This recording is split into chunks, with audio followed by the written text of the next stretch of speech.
আজকে মির্জা ফখরুল ইসলাম যখন বলেন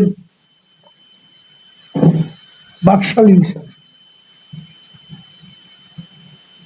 আমি মির্জা ফখরুলকে আবারও স্মরণ করিয়ে দিতে চাই যে বাকশাল কোনো এক দল নয়, এটা ছিল একটা জাতীয় দল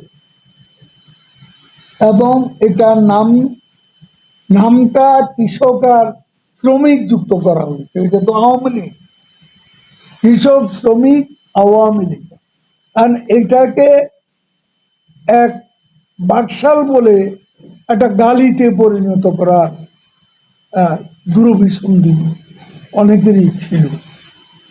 কিন্তু আমি মির্জা ফখরুলকে বলতে চাই, আপনাদের প্রতিষ্ঠাতা, আপনাদের নেতা জিয়াউর রহমান অফিসিয়ালি বঙ্গবন্ধুর কাছে আবেদন করে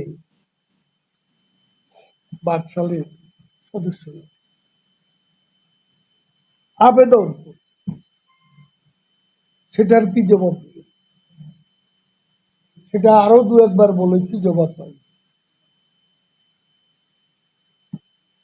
অহেতু ঘাটাঘাটি করলে